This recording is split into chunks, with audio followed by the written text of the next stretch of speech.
Good afternoon. It's good night for me and good night for Kevin. His shades are off because if he had them on, he couldn't see. We have some cool stuff to go over. I have some high hopes for Aloy here, although I have a little bit of questions and concerns about her kit right now. I've been able to play with her quite a bit. I do enjoy her combat techniques, and there is some cool stuff you can do with party members to fully utilize her kit. Now, if you're as hopeful for this character as I am, or if you had yours maxed out, I'm almost there. You want to see more stuff, join the family. We're growing. Hit the subscription button, turn the bell on, and come back for more. Now, Aloy's a pretty easy character to build if you're putting her in a freeze team here. We have leveled up her talents a few bit. We have her to level 70, enough for us to kind of get in there and get in the nitty gritty with her and try to test her out. It's very hard to level multiple characters back to back to back to back to back, thanks Inazuma, and have me level like 5 characters.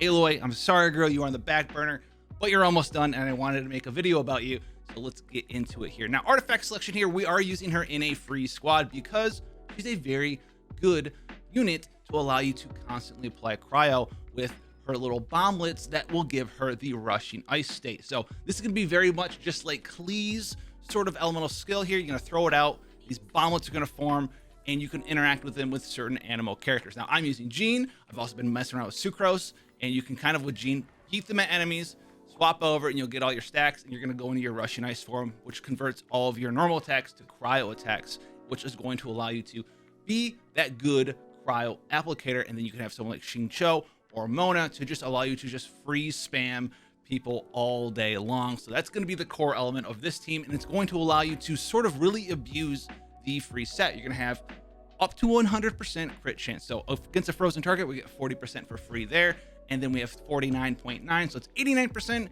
you choose to do like a double crowd, maybe use like Diona in this party as well, this build would be over 100% crit chance. That is pretty gnarly there. Now, crit damage here as well, you can focus up on that, 224 here. This is a pretty high amount, and the energy recharge, you need just a little bit of a sprinkle, because your cooldown on your element burst is 12 seconds, but it only costs 40, so just a sprinkle of energy recharge there for certain team constant situations like single target enemies, all of that cool stuff. The main stats are as follows. We're in a crit rate circle. We want to hit that big 100% crit chance, 2-to-1 ratio. Fantastic there. We're going to be yielding a cryo goblet, and then you've guessed it, an attack percent stance. We're looking for crit chance, crit damage, attack percent, and that small sprinkling of energy recharge for substats there as well. Now, weapon selection, all the bows are good for her in the game, all the 5-star ones. Amos bow, Thundering Pulse. I think Thundering Pulse is the best one. Skyward is pretty good up there too. If you have Thundering Pulse, go for that. But there's also some fantastic 4-star bows. Now, if you're on the PSN network, the Predator bow is actually pretty good. The downside of it is that it only can be refinement ranked 1 right now, so you can't actually make it super strong in comparison to, like, say maybe you have multiple versions of the Rust. If you're a brand new player, you just started Genshin, you have the Predator bow, nothing else, stay on that PSN network, use this thing, you're gonna have a good time there. If you wanted to make her a little bit stronger later on, you get a couple copies of the Rust, right? You get refinement 2, 3, 4, 5, up to 80% normal attack damage increase, and you're using her as your main damage carry. This is going to be a fantastic weapon for you there as well. And then we also have the Stringless. The Stringless is pretty powerful for her because her elemental skill and her burst both have really high multipliers. So we have leveled her up just a little bit. So level 5 elemental burst here is a 476% multiplier. So it's going to be over an 800% multiplier at level 10. And then maybe down the line, she'll get some constellations. You will get 3 free more levels to go up to like a 900% multiplier. That would be cool. That's what I'm really hoping for in 2.2 when she's available to everyone, that maybe she'll get some constellations then. Now we also have the elemental skill here, and everyone is noticing that, yeah, this is okay, like 222% freeze bomb damage. That's not a whole lot, right? At level 4. So this is going to be stronger, like 400 and something percent at level 10. But these chill water bomblets also will go up in damage, and the chill water bomblets, there's 6 of them. So if you have someone like Jean or Sucrose or Kazuha that can beat these bombs into the enemy's face, that's going to be a lot of damage too. So you're going to have that, and then all these bombs are going to show up, and you're just going to heat them all into the enemy. If you want to wait a little bit longer, you can kind of get them all clustered up into one big ball like so, although those ones are too far away, and then just absolutely dominate someone in Genshin with those little bombs. I love it a lot. You're going to be seeing that in this party as well. And that is the big thing that I'm really hoping for, though, is some constellations. Because if you go to her constellations, it doesn't say that she doesn't have any. They're there. It just says the time has not yet come for this person, a corner of the night sky, to light up here. And she has Aloy's Stella Fortuna. It's an item in the game. It just doesn't exist yet, right? We can't get our hands on it. So maybe that's going to come out 2.2. I'm really excited for that, guys. Hopefully that'll be awesome, because this character already with 0 constellations is fun to play in the right team composition. So let's talk about that right now. Now, I like running her freestyle. Okay, so you have Aloy, Xingqiu. I like using Xingqiu the most here, or you could use Mona as well, right? You can have the little Mona, little Mona doll thing splashing around, freezing people. And then you use Sucrose, Kazuha, or Jean. You don't really want to use Venti because he cannot suck up these little bomblet things, which is very important for her gameplay style. You need to be able to constantly and consistently get these things to detonate to get your 4 stacks of your coil, so you can go into your rushing ice form. If you can't do that, she's going to be super DOA as a carry character. Now, also you could run, instead of Bennett, you can run Diona here and go super full freeze team. But what I like to do here is, because Aloy has some pretty bad base attack here, we're going to be using Bennett as well. You could also use a different attack buffer, but Bennett also will allow you to reverse melt your elemental skill and your elemental burst on top of that, which is a pretty cool thing for you to do there. So let's go over here. Let's see this man. Let's test this man's might up. We're in world rank 8. We'll do some domains afterwards as well, just so we can see this cool stuff. Vaporize, whatever. And then we need to yeet. Yeet this guy into the ground. Let's go check her out against like the perpetual Mechanicus array thing as well. Here she is 70, so she's not gonna be clearing this super fast, but it is pretty fun to use her under level talents, all that whole shebang.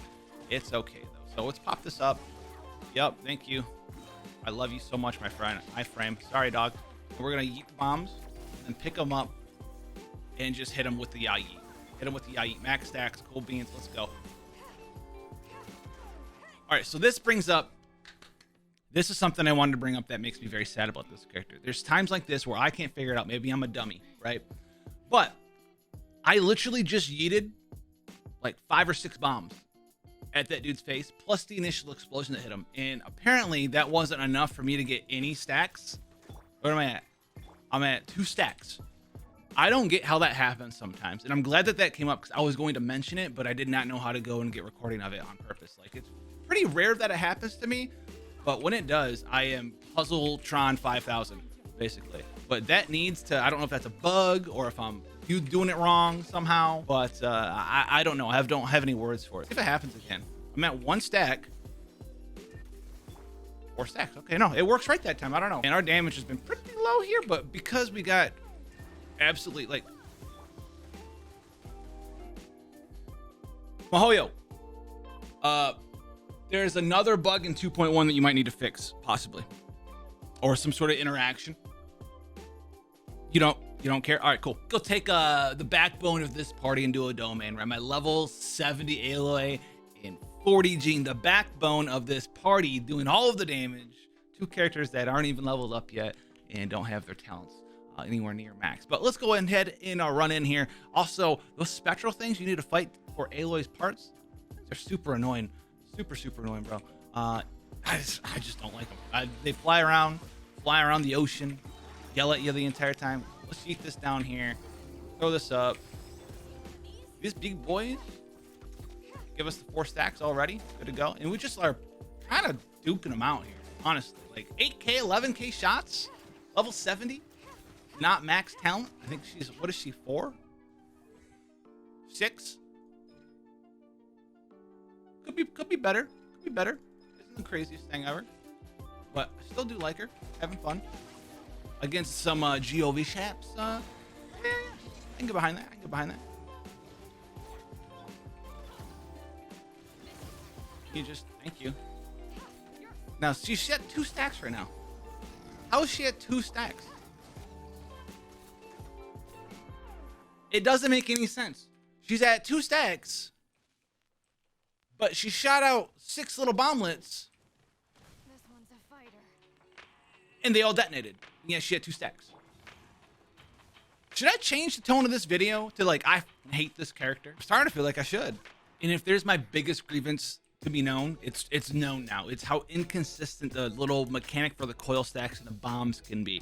Because you definitely have to use an animal character to throw them around. Because the enemies literally will walk anywhere in the world of Teviat outside of where your little mines are planted, all right, if you know what I mean. And we're gonna approach our target here and see if we can at least do a little bit of DPV action here with Aloy at level 70 here, against the flickering blaze bloom, as it's now known and called. So let's pop this up, drop this, eat these. I don't know, throw them, throw those into the stratosphere. Apparently, oh my god, oopsies. Come on, do it. Aha! Where'd they go? Look. You were laying on them, dog. You were laying on them, dog. I mean, if there's something that can prove a point, I think that would be it. I think that exactly proves the point. My man was over here laying on my things, and they weren't exploding. So the inconsistencies of that is where my big grievance lies with this character, because I mean, that's just not fun. That's just not fun. Is she fun to use? I think so. If you like eating bombs around, you have to do it though. Otherwise, it's just kind of a bad thing. The hilly trails are gonna dance around your bombs. You're not gonna have fun. They're gonna make fun of you and your mom, your whole family, as you go. You think I'm gonna fall for that trap? You think I'm falling for that trap, right, Steven? No.